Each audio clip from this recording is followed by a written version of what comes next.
Shalom Bapak Ibu, jemaat dikasih Tuhan, mari kita akan mensyukuri dengan merenungkan firman Tuhan ini, kembali dengan bersama keluarga di akhir pekan. Kita berdoa. Terima kasih ya Bapak atas hari ini, dan sungguh kami mengucap syukur dengan kami mau merenungkan dan melandasi hari ini dengan firman. Kiranya Roh Kudus mengaruniakan kami kemampuan dan kemauan untuk memahami firman dengan hikmat dan pengertian yang darimu. Dalam nama Tuhan Yesus kami berdoa. Amin. Bapak Ibu, firman Tuhan kita terambil dalam Pengkhotbah 7 ayat 2. Pergi ke rumah duka lebih baik daripada pergi ke rumah pesta, karena di rumah dukalah kesudahan setiap manusia. Hendaknya orang yang hidup memperhatikannya. Itulah firman Tuhan yang menjadi dasar dalam kehidupan kita. Nah, tema kita adalah sadarilah siapa Anda dan apa kehidupan ini. Nah, Bapak Ibu, setiap kita pasti pernah melayat ke rumah duka atau menghadiri upacara pemakaman seseorang yang kita kenal. Entah itu salah satu anggota keluarga kita, rekan bisnis kita, kenalan, ataupun tetangga kita. Nah, beberapa waktu yang lalu ada beberapa orang tua dari jemaat dan sahabat rohani saya yang telah dipanggil pulang ke rumah Bapa di sorga di usia yang relatif masih sangat muda, meninggalkan dunia ini karena sakit.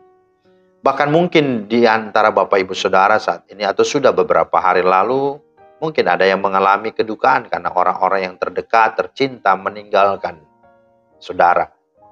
Tentu sebagai orang terdekat akan sangat merasa kehilangan dan akan mengalami duka yang dalam.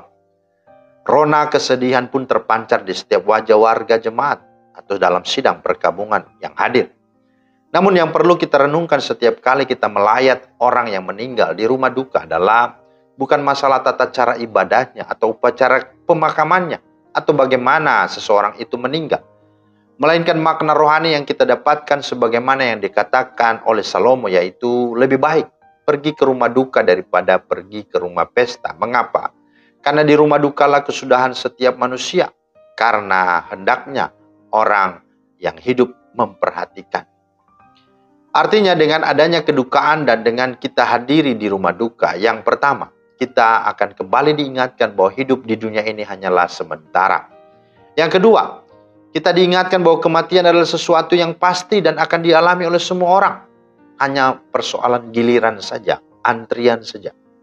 Yang ketiga, kita juga akan diingatkan bahwa kematian tidak mengenal usia, tidak mengenal juga status, tidak juga mengenal tua atau muda, kaya atau miskin, laki-laki atau perempuan.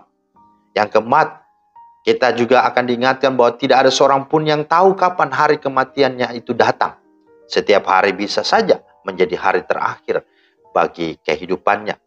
Dan yang kelima, karena itu menjadi hari terakhir bagi kita, dan karena itu mari hendaklah kita menjalani kehidupan ini seperti seseorang yang sedang berkemah.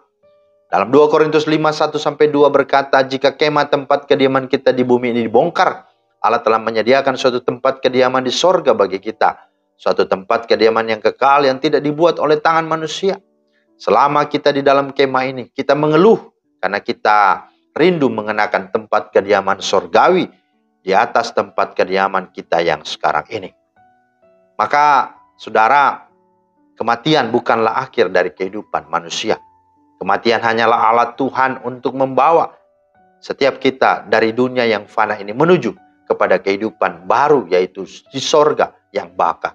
Dan sesungguhnya kehidupan itulah, kehidupan yang sorga, sesungguhnya adalah kehidupan sejati, kehidupan sesungguhnya, kehidupan yang sebenar-benarnya. Maka bagi orang yang percaya, kematian bukanlah suatu hal yang menakutkan. Karena setiap kita yang ada di dalam Kristus, meski telah mati secara jasmani, kita akan hidup secara rohani, kita akan hidup selama-lamanya. Dalam Yohanes 11:25 berkata, akulah kebangkitan dan hidup. Barang siapa percaya kepadaku, dia akan hidup sekalipun dia sudah mati. Pertanyaannya sekarang bagi saudara adalah, sudahkah Anda di dalam hidup di dunia ini sudah memiliki Kristus dalam hati? Jika belum, mengapa kita masih menunda-nunda? Mengapa masih kita main-main dalam hidup ini? Mari kita segera kita sadari siapa kita dan apa kehidupan ini. Dosa akan membawa seseorang pada kematian kekal, tetapi kehidupan kekal tersedia bagi setiap orang yang mengakui dosanya, meninggalkannya, dan menyerahkan hidupnya kepada Kristus. Dan sebagaimana Galatia 2:20 berkata, hidupku bukannya aku lagi, melainkan Kristus yang hidup di dalam aku.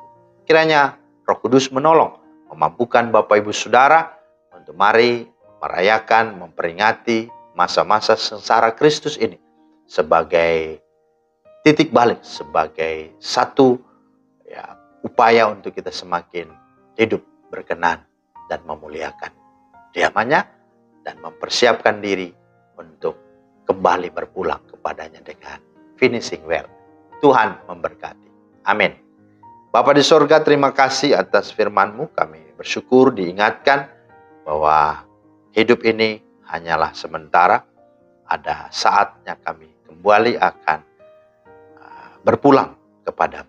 Mari mampukan kami untuk boleh menghayati ini dengan kami mengisi hari-hari yang ada dengan sepenuh tanggung jawab dalam takut Tuhan, dalam menjadi makna dan manfaat, menjadi berarti bagi banyak orang dan memuliakan Engkau. Demi Kristus kami berdoa. Amin. Demikianlah firman Tuhan hari ini, kiranya menjadi berkat. Selamat beraktivitas, selamat berakhir pekan. Tuhan Yesus memberkati.